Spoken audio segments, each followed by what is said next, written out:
What's up, everyone? It is Denise Salcedo, and I am so excited to be here today to chat with you all about AEW Blood and Guts. Ladies and gentlemen, it was a wild night, and I'm based on the chat, based on what I'm seeing on Twitter, just everything overall. Something tells me here that people sort of have some very, very controversial feelings, controversial opinions based on the ending of the Blood and Guts match and the Blood and Guts match overall. I think we went into this thinking that everybody was sort of going to be on the same page of everything that went down, but it looks to me like that is not the case. So let's bring on the controversial opinions, everyone. So I love these mixed reactions. So let's go ahead and kick things off, guys. First and foremost, welcome to Speak Now Pro Wrestling. We are going to be talking about AEW Blood and Guts today. For those of you who are new to the stream,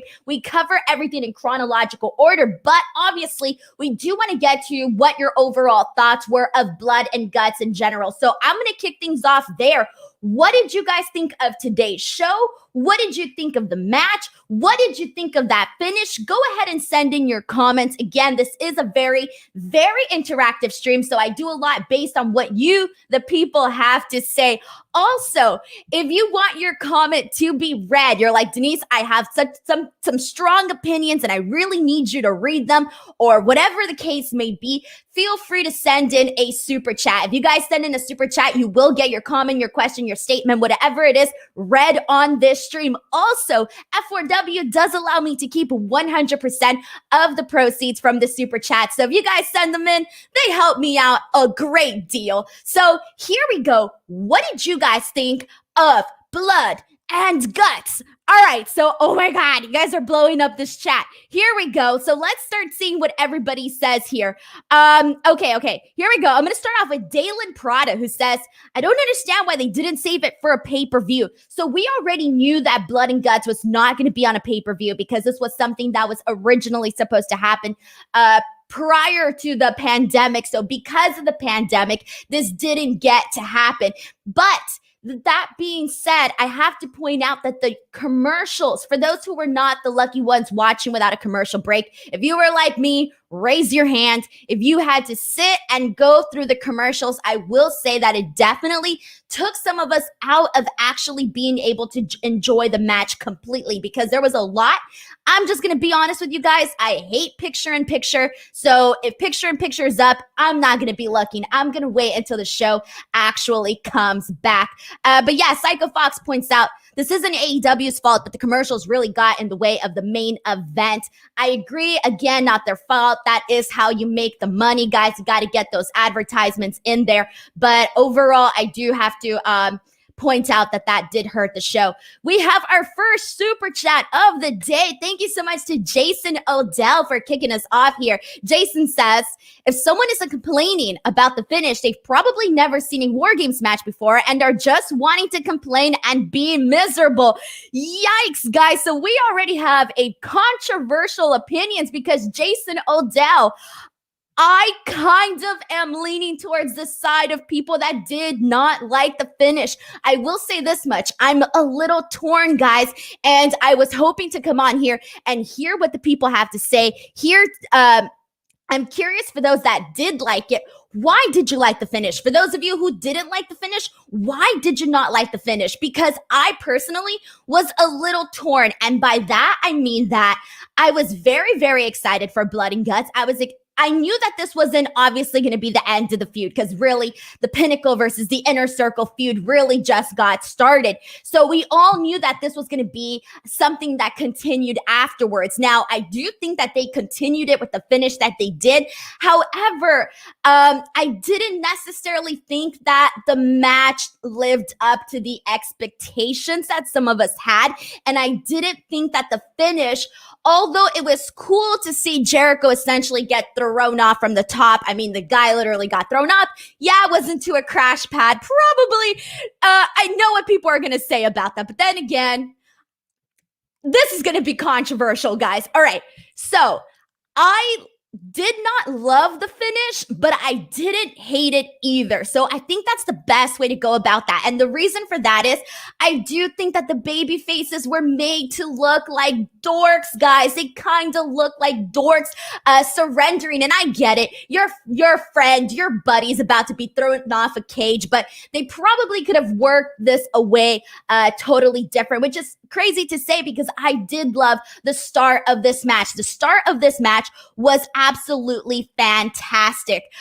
We are getting so many super chats about this, so I'm going to go ahead and make sure I get all of these here. So the following super chat that we have actually came in from, one second, guys, as I pull this in. I'm a one-woman show. Here we go. We have one from Brandon Rosen who says, the Blood and Guts match was insane. Sammy is a star and MJF is the best heel in the business. A surrender just doesn't translate well as a finish, especially for a main event. Pinfall should have been allowed. Well, this was a Blood and Guts, so we already knew that going into it. That was not really the issue to me. The issue to me was just the fact that it fell flat, that the ending didn't necessarily come across as a big giant exclamation point. It kind of came across as kind of not the greatest ending. And I know that a lot of people thought that the finish was terrible. And so I'm not the only one on this. But at the same time, I did think the Blood and Guts match itself, though, was good. The commercials did hurt it, and there were a lot of things that felt very disconnected. I don't know if it was the camera shots just moving too fast and not really letting us enjoy a lot of what was happening, but there was a lot of creativity in this Blood and Guts match. I very much appreciated the creativity in this match, and I appreciated the booking of this match all the way up until the end. So that is a super chat from Brandon Rosen. After this, we have another super chat from Shadow Crypt who says, That finish was meant to write Jericho off of television for Fozzy to go and return to touring. It needed to be this way. I don't know about that, actually. So I do not know what the situation is with him and Fozzy. I do not know, but I don't necessarily think, to me, this was to continue this feud going forward. We already knew that. So now it's like, well, they surrendered, but they had no choice. So now they got to get their revenge back somehow. We have another super chat from JB3, and this one says, would you have rather paid for a pay-per-view with Blood and Guts as the main event versus TNT and Pick and Pick? Honestly, to be completely honest with you, I would have totally preferred it on a pay-per-view with me paying my money to actually not have to have ads. And the reason for that is because when something is on a pay-per-view, already the Blood and Guts match felt like a big deal. Like, oh, it made Dynamite feel so special today. Like, I came in here and I felt like I was preparing for a pay-per-view, although we weren't, obviously, because it really was just the one match that was really the one that people were very excited about. But I still think that if it would have been on a pay-per-view, it would have just been so much better. And also, if it would have been the actual ending to the feud, that's the big thing. The whole story here is that I think that they really did rush into Blood and Guts. This makes more sense to be the ending of a feud and not necessarily the launching point of the actual storyline. So this is a comment. That was a super chat from JB3. Thank you so much to JB for sending that in. And oh my God, we're getting so many, guys. So I'm going to try to get all of yours in here. I'm definitely getting all of you guys in here. All right, we have another one from Dead King who says, it made sense for MJF to hold Jericho hostage and Jericho can't land on concrete, excuse me. The hell do people expect? Exactly, I agree with you. But then they could have just done a different ending because the crash pad does weaken it and makes it less cool, especially when earlier on the show, you had Darby literally fall through like all of these like steps on a concrete, like legit concrete steps. And I don't know, man, no matter how you go about that, that does not look fun whatsoever. So thank you so much to Dodge King for also sending in this super chat here. And we have another one from Cyclops is better than Wolverine who says, I honestly felt like NXT had the better show. What?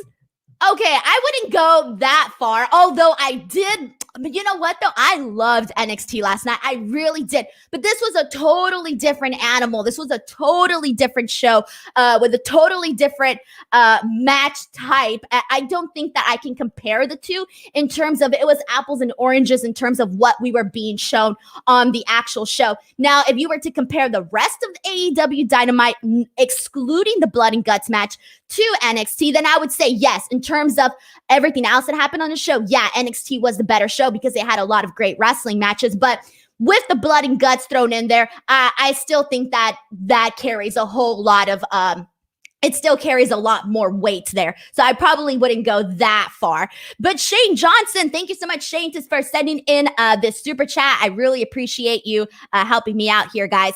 And okay, I'm going to go through the rest of these here because we have some more super chats. This one is from Mass3D who says, no, absolutely not. No pinfalls. Match beyond must be submit or surrender. Exactly. He then goes on to say the family of the Inner Circle tried to save their leader. It was fantastic. I loved it. All right. So this is what I'm noticing, guys. Based on this chat here, I'm noticing that all the people that are sending in the super chats, for the most part, loved the finish, didn't have a problem with the finish. And the people that haven't sent a super chat in so far did not like the finish. So this is a very interesting situation. Again, I'm torn here, guys. I'm a little torn. I didn't love it. I didn't hate it. We have another super chat from Connecting People Through Wrestling. By the way, thank you so much for all the support you've given me on Twitter and YouTube. Connecting People Through Wrestling says, I'm curious where everyone is watching from. As for me, I was not in the arena tonight. I'm currently in Rogersville and Montana. Thank you, Denise, and aloha. I don't know. Oh my God, I feel so dumb, guys. I'm in a dumb American. Oh my God. Geography fail. All right. Yeah, guys, go ahead and share where you're from. It always is very interesting. Thank you so much to Connecting People Through Wrestling for sending this in. We have another super chat from Christopher Marino who says, my issue is I have seen many people jump off things higher onto people below in face. Sammy probably has they could have caught them. Yeah, that was another thing. Christopher, thank you so much for pointing it out. I think in terms for Jericho, yes, this was more extreme for him, but I do think that we have seen bigger types of spots. Although I'm not going to lie, because when MJF did throw Jericho off, I did gasp a little bit. I'm not going to pretend like I didn't have any sort of reaction, because I did. But I will agree with the fact that we have seen some bigger, more impressive moments. Like even today, Sammy's coast to coast, I thought looked badass. Like that just looked like a very far range there. We have another super chat from Raul Ortega who says, so cool to see 3 Latinos in the main event of Dynamite. Sammy looked like a star. Santana and Ortiz wearing paint makes it even bigger. Strike while hot. I am happy that the Pinnacle came out wearing white, because that really did help with the visuals of the blood and all of that. The Inner Circle looked badass coming out in their all, the matching gear. That was pretty cool. In terms of presentation and how everything was set up and how everything looked, I will have to give this A+ to AEW for doing this. BTW, if you do not follow me on Twitter, guys, breaking news. I have to mention this. I have to brag just a little bit. AEW followed me on Twitter. Finally. We have a super chat from Ryan T who says, I think the surrender should have been after Jericho went off the cage into the first half of the match. The commercials hurt the flow of the second half. They could have even done it that way. Like there was different ways that I think that they could have done it to definitely make it a lot more impactful. So I will have to second Ryan T on this one as well. And then this is a comment from Simray Punk who says, surely it's nice for people who can't afford pay-per-views to get fun events as well.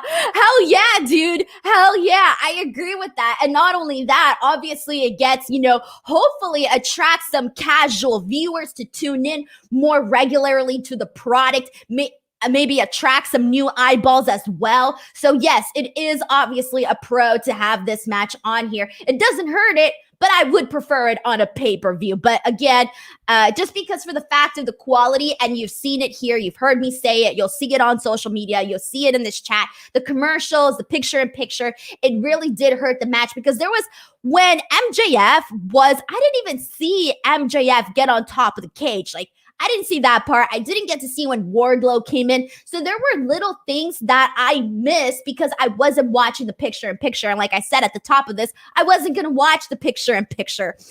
We have another super chat from Ed Lugo who says, felt like after everyone got in the ring, the match fizzled and they were just waiting to the MJF Jericho spot. Crash Pads just took me out, not saying he needed to land on concrete, but just a different finish. Ed, I have to say, I agree with everything that you said on this super chat. And the reason for that is because when the match kicked off and we had, and obviously we'll go through this once we actually get to the actual match itself, talking about everything that happened. But when Sammy and Dax kicked this off, I mean, they started at a very, very, very, very fast pace. When Shawn Spears came in, I mean, Shawn Spears took a lot of punishment in this match as well. So kudos to him, because I think he was one of the people that really took a beating in this.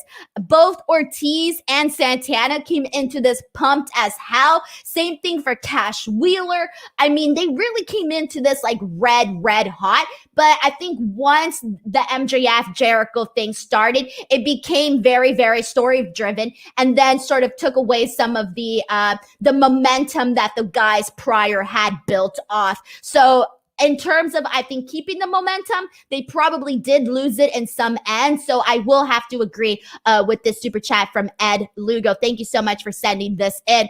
We have another super chat from Cyclops is Better Than Wolverine, who says, the most important stuff happened during the break. Dude, and I didn't watch the break. I'm not kidding you. Breaks for me, commercial breaks are my moment to catch up on my notes, to tweet, because damn, it gets so crazy having to follow everything. And I'm already watching on a little screen, all right? I watch on my laptop, okay? So then to go from already a tiny screen to an even tinier screen, don't blame me on this one, guys.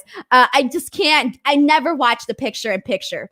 Okay, let's see. We got some. Oh man, we are getting several comments on all of this. We have another super chat, and I'm about to pull it up. 1 second, guys. Again, this is a one-woman show, and I'm running everything. All right, this one is from Shane Johnson, and he says Pac versus Omega sounds way bigger than Omega versus Orange Cassidy. Obviously, Pac versus Omega sounds way better than Omega versus Orange Cassidy. And I like the fact that Kenny Omega addressed that on this show, because he did talk about the fact that he was like, who's this guy? Who's Orange Cassidy? Who's, who is this guy? And he basically started telling Tony Schiavone, just tell the people it's going to be Kenny Omega versus Pac. And, what do you call it? So he obviously pointed that out, and I did like that, but I don't know, man. Orange Cassidy, this was not the best night for him, guys. He literally got roasted. This is another super chat from Jason, who says, I haven't seen anyone present a better finish yet. Nobody was going to tap, so you had to make them quit. Did you want a public hanging, a shooting?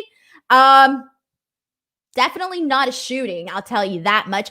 Although when you mentioned public hanging, did you see when Jericho was like leaving Sean Spears up on the turnpost area, and he was in between the structure? He literally had him, and he was like choking him, and then he was literally left there hanging. Again, nobody's expecting anybody to get shot or public hanging.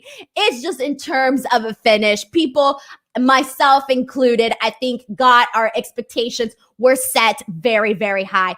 That was another comment from Jason. And let's see what else we have here. We have a super chat from Raul Ortega, who says, something else to keep in the back of your mind. Sammy gave up the advantage, and Sammy said we surrender. Jericho versus Sammy 2022, this is the seed. That is something to keep in mind. Sammy was the one yelling, we surrender, we surrender. Are they going to circle back to this? Obviously they would have to at some point, right? Okay, thank you so much to Raul Ortega for also sending this super chat in. And after Raul, oh man, guys. Oh, you guys are killing it. Thank you so much for all these super chats. This one is from Connecting People Through Wrestling, who says, not a fan of the finish, for the record, but a huge fan of supporting people who go out of their way to connect people through wrestling. Keep it up. Thank you so much, dude. Another super chat from Mike New York, who says, great match. Finish was Henning Flair door slam, better ending. Tony even cried. That was one of the things they could have even done something similar to that. Like this day and age, when you literally have somebody slamming a door in your head and you know that CTE is a legit thing. It comes with like it comes with something there. It comes with that. All right. We have another super chat from Crifter C, who says, hey, Denise, how do you feel about this blood and guts match compared to previous NXT War Game matches? So I will say that obviously, with the blood and guts, there were the blood aspect of it, and I love the blood aspect of it. I'm sorry, I'm a savage, whatever it is. I love blood, I love violence, I love that type of stuff. So I'm all 100% here for that. And that is one of the things that I think hurts that NXT War Games were. The War Games I love, like I've been loving all the NXT War Games, so I'm not going to act like I don't love them, because I have loved them all in the past. But I do think that obviously the blood adds so much more to it. And also the roof, guys. We have to mention the roof. The roof is something that it makes it War Games. That's what War Games is including the god darn roof. So kudos to AEW for putting the roof. That is a question for you guys as well. Obviously, WCW, they had the roof a whole lot lower. Do you guys think that the roof was too high for AEW? Would you have liked it to be lower? Let me know what you guys' thoughts are on all of that. We have another super chat from Maz3D, who says, MJF is such a heel. I love that he held Jericho hostage. Think it was even better when he threw him off after. Predictable, sure, but they went hard. I told you guys this was going to be a very controversial stream, because everybody has very different opinions, and I feel everybody has a very strong opinion about this. Ready, Set, Mech says, you think TNT can make the match commercial free as well? The match is amazing, and the end was good enough. I would have liked it if they made like a made it like special without, the last hour doesn't have commercial breaks, or just this match doesn't have commercial breaks, I thought would have been a good thing for the people. We have a super chat from Mayor Oblique who says, Sammy should have been called the Van Terminator as a callback to RVD. The ECW Innovator match had imagery but lacked high spots. And I think when Jericho actually spoke about this with Dave and Brian on Wrestling Observer Radio, he did mention that this match would be, I think he mentioned a lot more storytelling. He mentioned that there would be a lot of blood. Obviously, he mentioned there would be no guts, but did mention that it would be a different type of blood and guts match for sure. And we have another super chat from Eric W. who says, am I the only one? Sorry, guys. He says, am I the only one who wished that could have had the cage lowered from the ceiling or some type of apparatus? Still enjoyed the show, though. I love the fact that they had the roof. Personally, I thought that they could have had the roof lower just because I think it would have added to it more. Having the roof lower for me would have done just a little bit more. But again, I will take it as long as it has the roof, period. Brandon Rosensen's in a super chat says, Brian Cage defeated the number 1 ranked Hangman Page. Shouldn't he be a number 1 contender match versus Pac? Well, I would have to, someone could update me on the rankings on that one and see where Brian Cage is ranked there. So if anybody wants to send in the rankings, I will take it. All right, guys, I think for the most part, I am caught up on all of the super chats, and we're going to go ahead and kick off the entire show and go through it chronologically. I'm already sweating here, guys. So much happened. So let's kind of kick things off with the opening match, which was Kenny Omega and Nakazawa versus Jon Moxley and Kenny Omega. So Don Callis comes out and basically announces that Kenny Omega isn't there and that this would be a handicap match. I gotta say, as dumb as this may sound, I fell for it. I fell for Kenny Omega not being there. And I thought, not that he wasn't there, but I fell for the fact that he would just leave Nakazawa hanging and actually have him be in a handicap match just so that he wouldn't have to actually be part of this. Not that he wasn't there, but the fact that he wouldn't be coming out for this match. So I like the fact that Kenny Omega did attack Jon Moxley and Eddie Kingston when they came out. I thought that was a really, really good way to sort of kick off the match. I like that. At the start of this, we saw Nakazawa and Kenny dominate Kingston because Moxley was still sort of out from the attack from Kenny Omega. But then eventually Moxley came in and helped evened out the odds. We saw Kenny do a bunch of chops on Kingston, and Kingston literally gets right in his face and threatens him to chop him even more. And he retaliates and starts chopping Kenny Omega. I personally love that spot of the match. Kenny Omega then leaves Nakazawa. He's done. He's out of here. He decides to leave him, and Kingston and Moxley eventually finish him off. Post-match, the Young Bucks come out and distract both Eddie Kingston and Jon Moxley with their great fashion sense. And the Good Brothers come out and attack them from behind. And I just gotta say, man, Doc looks even more cut each and every single time that I see him. I swear, every time he comes out, I'm like, dude, this guy just got bigger and bigger from the week prior. We saw them essentially attack Eddie and Jon Moxley. Matt Jackson gave a couple of super kicks to Moxley and to Kingston. And Kenny Omega does the one-winged angel on Eddie Kingston. And they essentially counted 3 like if he had won the match, essentially mocking the whole thing. I gotta say, though, I love this. I love this entire thing. I don't know if other people felt this way, but I did, because I thought that it made Kenny Omega, the Good Brothers, and the Young Bucks look absolutely dominant, and they were just there. They didn't give a damn about anything that was happening. They didn't care. They were just there to wreak havoc. So I was personally a big fan of what they did here, especially more so the beatdown afterwards. Now, I saw a lot of people who didn't like this. I gotta say, it didn't bother me whatsoever. All right, and let's see here. We have another super chat, and this is in regards to the roof here.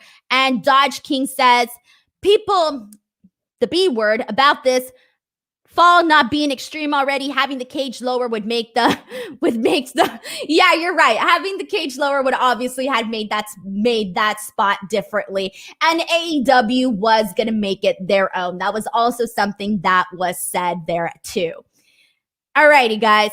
So I'm gonna kind of see what you guys are saying here about all of this, and I'm gonna see what did you guys think of this match here. This is a comment from Ready Said Mex, who says the opening match is the best way to kick off the night. Joseph Boza says, great opening match. It showed the momentum John needed heading into the crazy IWGP United States Championship match next week. And in regards to the roof, we have people saying that the roof height was fine. So I think people, for the most part, are okay with it. All right. If you're watching the replay of this or you're listening to the audio version of this, you are more than welcome to share your thoughts. Again, I don't think anyone is going to be completely on the same page with the events that transfolded here today.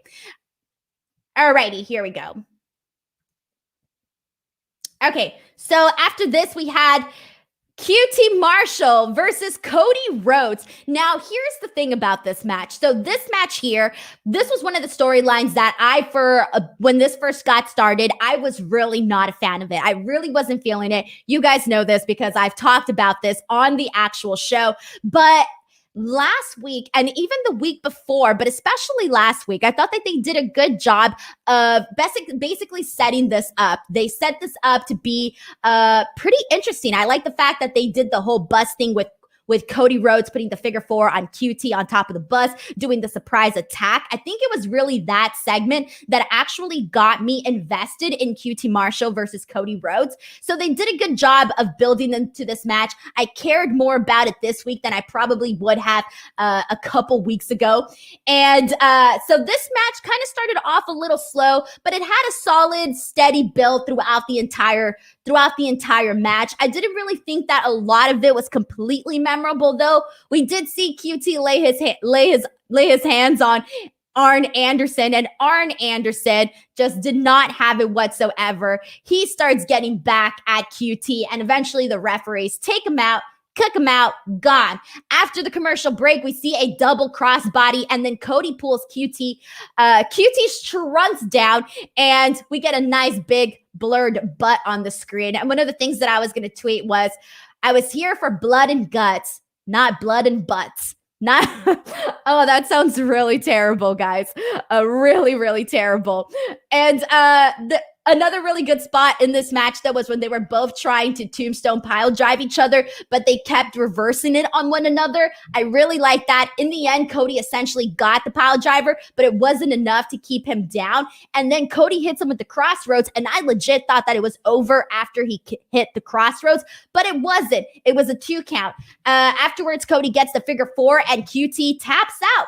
But here's what I was gonna ask you guys, because I put this out on Twitter, and Cody gets busted open. I swear, I blinked, I turned around, I don't know what I did. I come, and Cody Rhodes is like bleeding his entire face, and I'm thinking, what the hell did I miss? So I don't even know for sure. I would probably have to go back and rewatch that portion, because to be honest, I'm not sure what cut open Cody Rhodes on that. So I would literally have to rewatch that, but he was legit bleeding like crazy.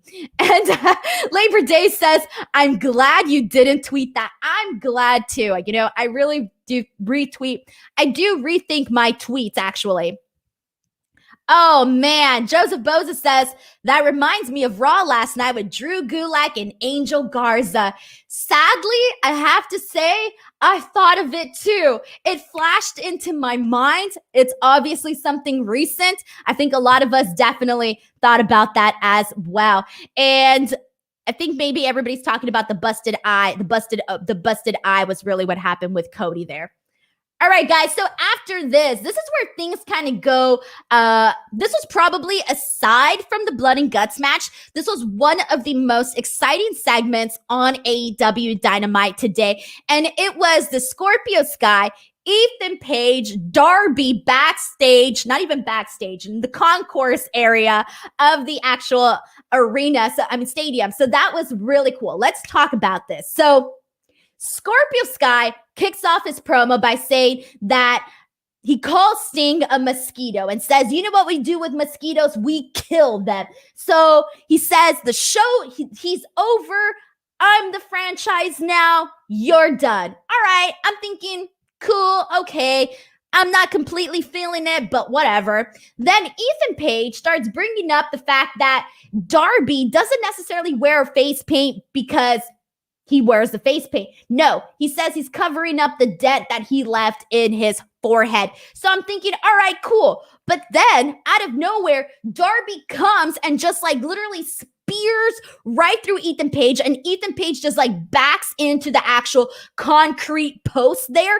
And from there on, it just like went crazy. Okay. After this, immediately after, we see Darby just climb up and does a coffin drop from the concourse area. And I'm thinking, damn, Darby, he did it like he was just jumping into bed and jumping out of bed and does this coffin drop like it's nothing hard whatsoever. And literally right onto the concrete, and he doesn't even care. Ethan Page shoves Darby's face into his spiked shoes. And then this essentially ends with Ethan Page throwing Darby down the concrete steps of the stadium. And I'm thinking, what the heck? That was such a great spot that I even think that Darby did this. I mean, Darby is crazy to begin with, but I think he did this because he had FOMO. That's what it was. He had FOMO of all of the action that was going to be going down in Blood and Guts. And he thought, nah, man, I can do extreme stuff. I'm going to get thrown off these concrete steps. So I love this. I was a fan of this. And this was pretty cool, guys. This was pretty cool. And here we go. We have a comment from Tyler who thought that Scorpio's promo was fire. It was okay. I think for me, it's just more of like, I want to see more. I want to keep seeing more. For me, it was everything else that happened afterwards that I was really a fan of. Rough and Fury says Darby's backstage brawl there looks so good. Hell yeah. Okay, everybody loves Scorpio Sky's promo. Awesome. I'm a big fan of Scorpio Sky, so I'm glad that everybody enjoyed the actual promo there. So happy on all of that. Connecting People Through Wrestling says the coffin drop is a wild move to watch every time he does it, especially when he does it in places that you don't expect him to do it, especially when he does it so easily, because he just springs up, gets into position, and like half a second, bam, he's already doing the coffin drop. So I agree with this. Alrighty, here we go, guys. So after this, we had Britt Baker versus Julia Hart. So this, for the most part, it was perfectly fine. It was really a squash match. It was Julia Hart's Dynamite debut. So good for her. I'm sure she must have been excited. It was an easy couple of minutes. Britt punches her, and then essentially she gets the lockjaw on Julia, and she wins. This was a quick squash, as it should be, because Britt Baker is going into Double or Nothing to face Hikaru Shida for the AEW Women's Championship. So she needs to look strong heading into Double or Nothing. And she already has a lot of momentum, especially coming off of that match with Thunder Rosa. So I'm glad they did this, glad they included this match and got a quick, nice victory for Britt Baker. So does anybody have any thoughts? If you do, go ahead and send it in. This one was a comment from Mike Oxmelsgrim, who says, Britt Baker is winning the women's title, no doubts. It's DMD's time. It has to be her time, guys. If Britt Baker doesn't win this match, I will be completely shocked. I think it's time for a new AEW Women's Champion, and it needs to be Britt Baker because she right now is riding this wave of momentum, and she is looking hotter than ever. I mean, I'm all here for Britt Baker being champion, and she's gotten more confident. Honestly, after that match with Thunder Rosa, she was already feeling herself, but after that, I feel like she found this newfound confidence that she just portrays herself. She comes across a lot differently, I think, than she did previously. So good for her, man. Just a bunch of growth there. So shout out to Mike for sending in this comment here. And let's see. Oh, we got another super chat. Thank you so much to Connecting People Through Wrestling, who says, which did you enjoy more, Britt versus Thunder Rosa or Blood and Guts? Oh, the money question. The money question. Okay, look, I have to be honest. All right, so in terms of how I felt after the match and how I felt during, I think it's completely polar opposite. So, but I also went into each match differently. So with Thunder Rosa versus Britt Baker, I don't know. I didn't really go in with any sort of expectations. I just went in there, ready to watch this match. I was cool. I was chill. I wasn't, I didn't build it up in my head. But then I watched the match and I was so into it. Afterwards, I came on here and I was like talking about it for like half hour about how much I enjoyed it, how much I loved it. And I was legit feeling so good after that match. I was happy. Everybody was excited. Everybody was raving about it. I mean, I don't think there were, at least on my stream, there weren't very many people on there, and maybe not any, saying that they didn't like it, okay? So for the most part, everybody was on the same page. Now, with the Blood and Guts match, I really liked the beginning. I wasn't crazy about the finish. And I went into this, I think, with a lot of high expectations. So maybe I set myself up for failure there because I went into this with high expectations versus I didn't go into the Thunder Rosa Britt Baker match with high expectations. I went into Blood and Guts with high expectations. And I don't think my expectations were necessarily completely met. So I'm going to have to just go with Britt and Thunder Rosa. I think that just the way I felt during and after that match, I'm going to have to vote. Out of those two, I think I like that one more. So I don't know how you guys feel. I don't know if people are going to trash me for these comments, but I got to be true to myself, guys, and so do y'all. But thank you so much for connecting people through wrestling, for sending in the super chat and getting me all sorts of thinking here. Really thinking about how I feel about all of this. Okay, so I'm seeing a lot of people actually. Here we go. Britt Thunder Rosa. Okay, here we go. Blood and Guts. But I'm seeing a lot of people here put that they enjoyed Britt versus Thunder Rosa better. And who says women's wrestling does not sell, guys? Come on, look at this chat. Look at people here saying, there's a lot of people, including myself, saying they enjoyed Britt versus Thunder Rosa more than Blood and Guts. I wasn't expecting that. I wasn't expecting it, and it happened. Oh, man, look at this, guys. The comments are still coming in about this. All right, guys, let's move on. So we had a quick Technique by Taz video package play. Taz essentially analyzing Christian's moveset. I like this. I thought this was a fun little way to sort of trash him, but in a non-traditional way. I was a fan of this. I really, really was a fan of this. Gushir Mar Singh says Stadium Stampede 2.0 coming. So you mentioned Stadium Stampede. I love Stadium Stampede. Stadium Stampede was one of the best things I had seen in quite some time in wrestling. So Stadium Stampede for me is ranked way up there, guys, way up there.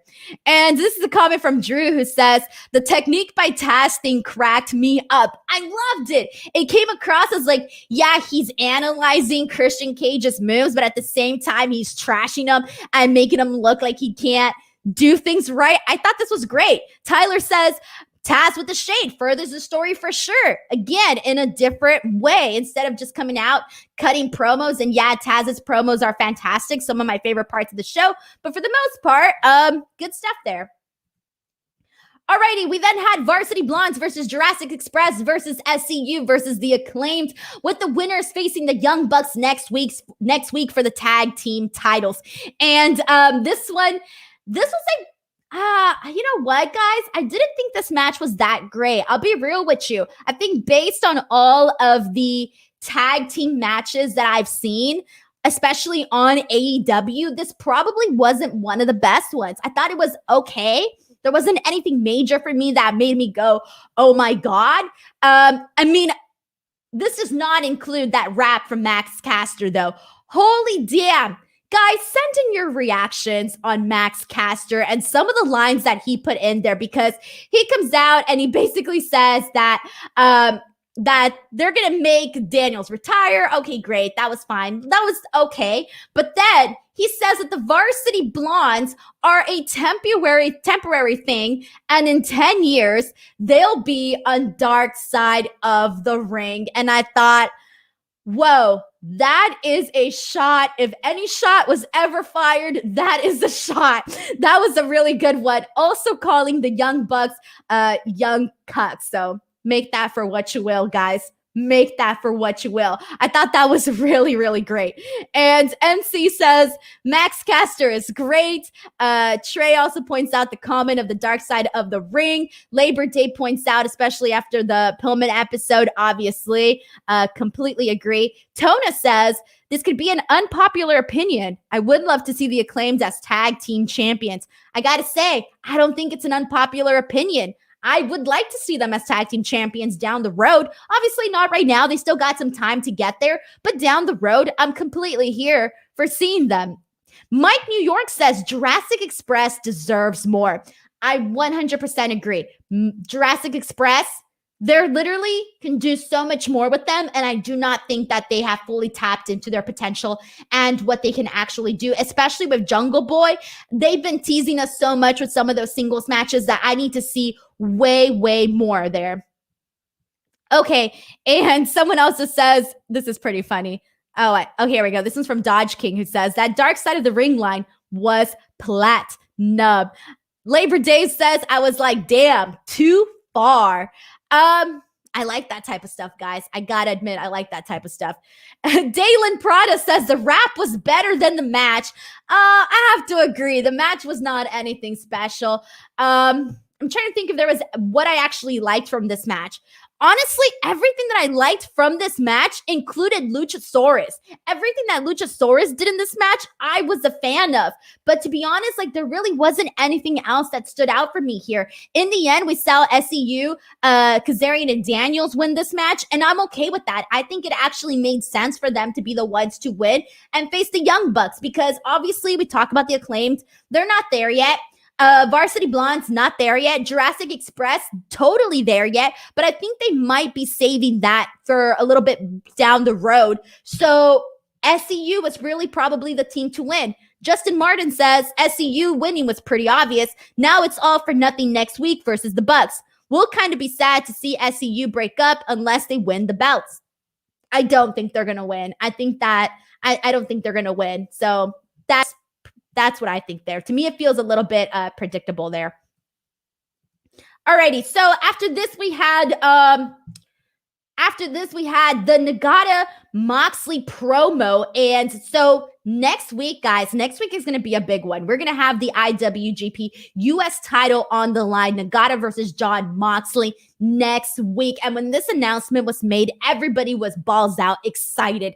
And I'm excited too, especially I like this promo that they did today with Nagata, with Jon Moxley, the little back and forth that they included in this pre-taped promo package. I liked the fact that they showed the past champions. That was really cool. I think that it was a good way to for people that might not be familiar with New Japan or might not, know much of the history of the belt. I thought they did a nice little introduction for that, for those that, are maybe just AEW fans. So this was really good. Good stuff there all around. And we have a comment of regards to, let's see, Lou Pickney says they have a loaded lineup for next week's Dynamite. You know what, though? I feel like they do every week, though. Every week, they're really good about promoting what matches they're going to be having next week. Like, I go into when I'm planning these shows and I'm thinking, all right, whose face is going to go on that thumbnail? I have a pretty good idea of whose face that's going to be because they promote their shows ahead of time. I struggle, guys. Mainly sometimes I struggle with NXT. Sometimes I struggle with SmackDown when they don't really announce that much, depending on the week. With NXT so far, I haven't been having trouble since they moved to Tuesdays, but I was having a little bit of trouble for a little bit with SmackDown, but not anymore. They're doing an okay job of at least announcing something, period. Alrighty, guys. So after this, we had the Kenny Omega, Tony Schiavone announcement, and I'm just going to have to rename this segment to the Roast of Orange Cassidy. So Kenny comes out and he says he's a busy man. He's collecting gold all over the world. He has his 4 championships with him. Tony announces that the top 2 contenders will be going one-on-one for a chance to face Kenny Omega at Double or Nothing. We'll be facing Kenny Omega at Double or Nothing. And he announces that those 2 names are Pac and Orange Cassidy. And Kenny Omega just flat out says, just name it, Tony. Just tell the people it's going to be Kenny Omega versus Pac. And I'm thinking, damn, don't even give Orange Cassidy a shot. And then it gets worse for Orange Cassidy. If you were an Orange Cassidy fan, I don't know how you felt about this segment whatsoever. Kenny just buries them for like the next few minutes. I mean, he just goes on and tells them how the kids dress up like Orange Cassidy and the teenagers dress up like Orange Cassidy because they feel like they can be him. But guess what? They can't be Kenny Omega because no one is at his level. I thought that was a killer comparison. But then he starts going off and saying that Orange Cassidy is not championship material whatsoever. Says that the only thing Orange Cassidy can take away from Kenny Omega, that is his time, which he did so today. According to Kenny Omega, even though he was the one talking the entire time. But then it gets worse. He takes the man's shades off his face and he keeps them. He keeps the man's shades. Who does that? He takes his shade, gives them to Nakazawa, and Orange Cassidy is just standing there, and Kenny just buries him for like, I don't know, however long that promo was. He even then tells Orange Cassidy, I'll see you in 10 years when you're a full-sized adult. Then immediately after this, Miro challenged Darby for next week TNT Championship, and Miro has a fantastic line in which he says, the man that doesn't mind dying is gonna meet the man that doesn't mind killing him. Alrighty, thoughts on all of this, guys? Let's see. That was a mouthful there. This one's from Patrick, who says, I love that Orange Cassidy and Kenny segment because they make you sympathize for Orange Cassidy and want him to fight Kenny. I will say this much. I want to see Orange Cassidy sort of take Kenny Omega by surprise. Like, if let's just say, because I still think that it's going to be Pac, but now not so sure. I'm not sure anymore, guys. They kind of threw me off with this segment. If they were planning on throwing me off and not making it so predictable, I will say they succeeded on this because I do sort of sympathize with Orange Cassidy. I was kind of screaming at him thinking, Orange Cassidy, stand up for yourself. Do something. Say something. Do something. Don't just let this bully you around. Do something about it. Like, I was hollering at my scream, wanting him to do something. Ryan T says the first Cassidy Pac match ruled though. Sean Harrington says, I still prefer Pac to win. Have Orange Cassidy chase Kenny for a longer story. Drew says they wanted Kenny to get heat in front of a real crowd. Mayor's Oblite comments, Pac's push needs protecting, no title shots yet. Just keep feeding him upper mid-card talent. I can't say I disagree with this. I can't say I disagree with that at all. And Kieran also thinks that Miro is going to win next week. Ooh, do we think Miro is going to defeat Darby? Do we think it's going to happen? Oh, man. Brandon also asked the same thing. Is Miro winning the title? I feel like he kind of has to, though. Doesn't he? I get the feeling that he has to. Oh, man. All right. I think a lot of people are agreeing the same thing. They think Miro is going to be winning this. And also, I think a lot of people are also thinking that Orange Cassidy might be winning this. All right. A lot of people are second guessing themselves now, guys, including myself. We have a super chat from Crifter C. Thank you so much to Crifter, who says, Miro is going to be the next TNT champion. It's his time. Dude is a total beast. BTW, Rosa versus Baker, Blood and Guts in my opinion. Blood and Guts was still awesome though. Guys, here we go. You have some proof that more people enjoyed Thunder Rosa versus Britt Baker over Blood and Guts. That's why I know some people are going to come on here and be like, what the hell? And this and that. But hey, guys, it is what it is. And I feel the exact same way. Thank you so much to Crifter for this super chat. Alrighty, guys, let's go ahead and move on. So after this, we kind of already talked about Blood and Guts heavily at the top of this, but let's go ahead and dedicate a few more minutes to it. So for those of you who might have just tuned in, or I didn't see your comment or your thoughts on this, let's go ahead and sort of do like a quick further analysis of Blood and Guts. I mean, breaking this in just a little bit more, Sammy and Dax kicking off this match, to be honest, was awesome. Like the first minute or so, like was really, really good of them just going at it. Very fast pace. I love Sammy smashing Dax's face on the turnbuckles. And then the camera shot there, it kind of made it look like he was smashing his face like almost right into the camera. So the view of that was really cool. I like seeing them punch each other back and forth while standing on the ropes. Sammy smashing him from side to side. When Shawn Spears goes in, obviously you then see the Pinnacle obviously having the advantage there. Spears comes in with a chair, and at this point, Dax is already bleeding. The guy is already busted open. And at this point, I'm thinking they're booking this match perfectly because obviously the first period here, they established Sammy Guevara as a babyface. And the second period, they let the heels obviously get the advantage there and then also get their heat back there. So this was good. I loved this. I loved the start of Blood and Guts. After this, we had Sammy come in. We had Ortiz come in afterwards, had Ortiz come in to help Sammy, and Ortiz came in straight fire. The guy was pumped. You can tell. And I got to say this about each and every single guy that was in this match. Every single guy, you can tell they were happy to be there. They were passionate about what they were doing, and they were excited. Like, you know, deep down, they were probably geeking out about the fact that they were in a Blood and Guts match. Better yet, the first Blood and Guts match for AEW for their history. Sammy does a Spanish fly on Shawn Spears from the middle of the ring. That was pretty awesome. Then we had Cash Wheeler coming in. He was the next guy for the Pinnacle, and he just starts attacking any member of the Inner Circle in there. He is just trying to get as much action as he possibly can.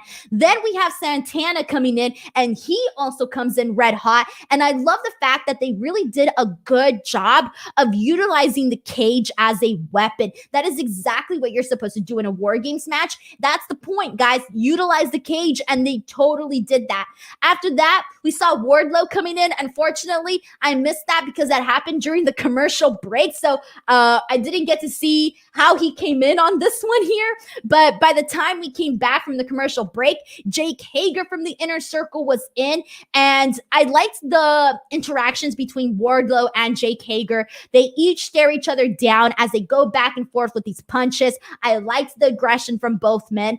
And then finally, the final man to enter for the Pinnacle was MJF. And to be honest, it's a little surprising to me that they didn't have Jericho, who's the babyface, who's the captain, sort of, you know, going first or going earlier in this War Games match. I actually thought that MJF would have gotten a lot of heat if, let's say, Jericho had already been there for a long time and MJF just started beating on a Jericho that already was tired out from being part of the War Games match. I actually thought that that would have been a lot more interesting to see that happen, but obviously that did not happen, but it would have made a little bit more sense in my opinion. At this point of the match, Cash Wheeler is like bloody, but then again, almost everybody is. There was a shot of him where you could tell that he couldn't even see anything. Like he was blinking, trying to get some of that blood out of his face. A very, very telling visual there for sure. The final man to enter for the Inner Circle, final man to enter, period, was Chris Jericho. Once they all enter, surrender or submission with all 10 guys in there. They all run towards each other. And again, that's another cool visual. We saw the barbed wire bat shots. We saw Jericho choke Shawn Spears on the structure of the cage and literally leaves them hanging there. By the time we got back from the commercials, though, they had ripped off the mat from the ring, and all that was exposed was the exposed wood there. And again, that's part of what the commercials took out of this. Like, I didn't get to see much of them actually taking off all of the mat or anything like that. By the time they came in, it was already there. We saw a nice spiked pile driver from Sammy and Santana and Ortiz onto FTR. That was another really good spot. We saw Sammy do the coast to coast with the chair smacking right in Sean Spears' face. That was another one of my favorite moments. Santana pulls out a fork, literally starts biting the pieces off, and literally stabs MJF right in the face with it. MJF at this point is a bloody pulp. He is just a mess there. Every guy here was bleeding buckets. We come back from commercial break again, and MJF is at the top of the cage. And this is kind of where it starts to get a little like, all right, whatever, right? This is where the controversy starts to pick up. And we talked about the controversy at the top of the show. If you missed it, you can always go ahead and rewind and get to that portion of the show. But MJF gets the Fujiwara armbar on on Chris Jericho, stomps his finger. He even bites him, and then he even hits him in the face with his diamond ring. Then he threatens to throw Chris Jericho off the cage if the Inner Circle does not surrender. Well, the Inner Circle surrenders, especially Sammy Guevara. You hear him yelling, "We surrender, we surrender." And then MJF still throws Chris Jericho off the cage. And that, my friends, was blood and guts. So, all right, here we go, guys. And let's see what you guys are saying, guys. Send in your comments. I'm going to try to read as many as we possibly can here. Again, if you have a brilliant comment and you're like, Denise, I really need you to see this, you can send it in a super chat. This one is from Mark Shields, who says the commercials were really unfortunate here, especially the last one. Yeah, because it went into, they had to explain on commentary like what had actually happened. Sir Linko says, this was such a great show. I haven't been this pumped since about 10 years old when I was watching Smackdown in 2002. Oh, I was pumped going into this show, guys. I was so pumped. Tona says, not gonna lie, the coast to coast by Sammy was the highlight of the match. He has so much potential. Oh yeah, I mentioned that at the top of the show. That was one of my favorite spots in this match too. It just looked very impressive. Mayor points out Wardlow came in slow, which stalled the advantage. And Mayor also says, proud and powerful, bringing their violent streak back was my favorite part of this match. Dude, you haven't even seen they can go, guys. They can go, and they can go hard. Let's see what else we have. All right. Again, guys, if I missed your comments, send it in. I know we're getting lots of comments, so I'm trying to get as many as I possibly can here. And Mike Sex says I will go back and rewind, guys. Yes, go back and rewind because we heavily dived into blood and guts at the top of this stream. So make sure you guys go up there again. The Microbat says, Denise, what are your thoughts on the ending? Again, I talk about this at the start of the stream, but I'll kind of reiterate a couple of points now. I didn't love it and I didn't hate it either, but at the same time, that's probably not a good sign. I think given the expectations that I set for this match and given how pumped I was, I shouldn't have came out of the match thinking, well, I kind of liked it, but I kind of hated it too. So I don't think I should have came out feeling that way after this match. So make that for what you will there. Ready, Set, Mex says, with War Games, I do enjoy it, but with Blood and Guts, I was emotional into the story of the match, and for a new AEW fan, that hooked me in. All right, that's good. I like that. All right, that's good to hear. Justin Martin says, the finish did kind of make the Inner Circle look like idiots. Hard not to say that MJF would do it anyway. That's one of the things I mentioned too. It did not make the baby faces look smart whatsoever. It made them look weak as hell. It made them look like dorks. And you don't want that from your baby faces. Thank you so much to Derek Jones for sending in the super chat. I really appreciate it. Thanks so much to Derek. And, let's see. Any other comments here? All right, guys. I think that's pretty much what we've got here. Let's see. Tamzeed says Inner Circle versus Pinnacle match is the real War Games type match than every War Games match in NXT. They're very different, guys. I'm not going to sit here and tell you that I do not enjoy the NXT War Games matches because I really do. So I would be lying to you if I said that I didn't enjoy those. Provide247, thank you so much for super chat, says, bless this idiot's heart on Twitter. Hey, people, Jericho, not Mick Foley. He might actually get hurt badly. like I said, it was a very extreme spot for Jericho. I know a lot of people are talking about the crash pads and weren't a fan of that. Again, I think if they were going to do it that way, they could have probably just altered the finish, done something different. Maybe they didn't have to do that spot, but still, I would say kudos to Jericho for going and getting thrown off a cage. I'm not going to sign up to get thrown off a cage, even with a crash pad. That ain't happening. So I can't act like it's easy because it ain't. It's not. Thank you so much to Provide 247 for sending in the super chat. All right. And oh my gosh. Again, we got so many comments on this. The Keys Boost says, Jericho was caught on camera doing a lot of stuff during the match.